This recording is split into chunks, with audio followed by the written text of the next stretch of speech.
So the other category of compound we're going to look at, honestly this is a little more general, just any other covalent compounds. So we've dealt with naming hydrocarbons, which is a specific group of these. We've also drawn out a lot of examples of covalent compounds, but we haven't gotten to naming them.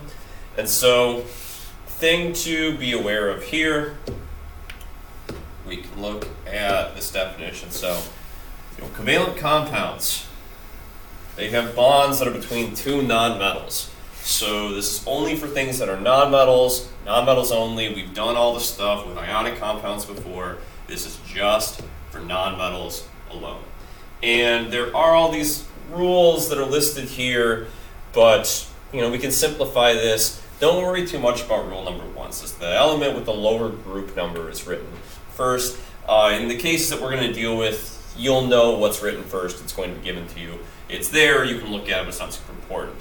Rule number 2 is more important. The second element in the name is named by adding the suffix "ide." You've done that before for binary ionic compounds. We're doing the same thing here. And then rule number 3 is also important, that we are using Greek prefixes. So prefixes, kind of like with the hydrocarbons, not the same prefixes, which is unfortunate. These ones, honestly, are a little bit more familiar to most people, which is good.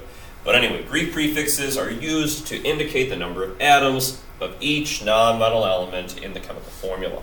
So in these, and it shows a little hint, you're always going to use the Greek prefix, except for if the first element is listed as mono, which we'll see what that means. So the first element does not use a prefix in that case, but we'll see some examples of those. So here are the prefixes. These are not nearly as bad. 1, mono, 2, di, 3, tri, kind of what we expect. 4 is tetra, like a tetrahedron. It's a 4-faced triangular prism thing, I think. I don't know geometry that well. But anyway, 4 is tetra, 5, penta, and the rest are the ones that you'd expect. Really, 5 through 10 are actually the same as they were for the hydrocarbons. It's just those first 4 here, I think, are a little bit more familiar. So we're going to look at some examples, doing some naming, doing some formula writing, and you see these are the examples on the back. Let's take a look at numbers 1, 2, 5, and 6. So 1, you can see we have hydrogen, and there is just one hydrogen there. So if you have the first element, and there's only one of them, you don't need a prefix. So in this case, our first element's hydrogen. We're going to name that first part hydrogen. There's one of them, that's the end of it. However, even though there is only one fluorine, you always have to do a prefix on the second element.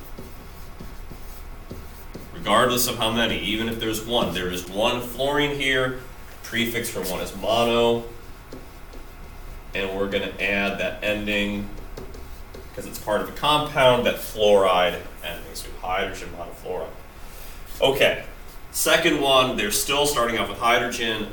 There are 2 hydrogens, so in the case where there is more than one, you always need to use a prefix. And the prefix for 2 is di, so we have dihydrogen. Second element always gets a prefix, but in this case, instead of fluoride, it's going to be monosulfide. All right, 5. We have nitrogen, there is just one.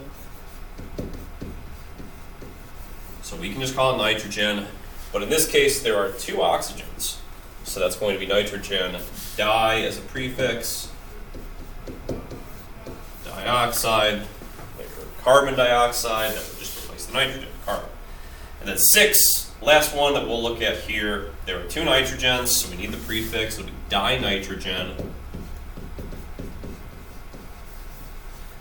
And the prefix for oxygen, there are 5 oxygens, so the prefix is going to be pent, or penta, but we'll go with pent because we don't want 2 vowels. It's going to be pentoxide. So Pent telling us there's 5, oxide because it's oxygen.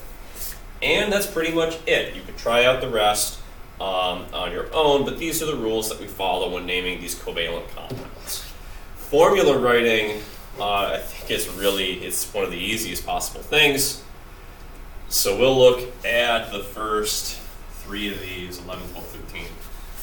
We're not going to do too much with that. So nitrogen triiodide, kind of weird with all those vowels, 2 I's and an O, but nitrogen, no prefix, we know that there's 1.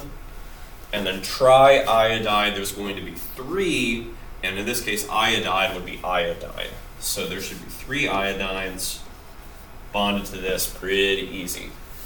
Dinitrogen tetroxide. So nitrogen starts us off, the di prefix tells us there are 2.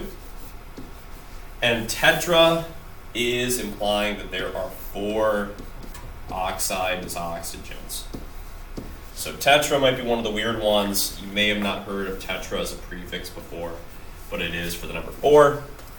And then sulfur trioxide. I mean, honestly, this is the same thing pretty much as 11. We have sulfur as our first element, no prefix, so there's just 1. And then trioxide, 3 oxygens there. So you can take care of the rest of these. These are not too bad. Just, try to not get the prefixes confused with the hydrocarbon prefixes. I know they are similar compounds and a similar naming system.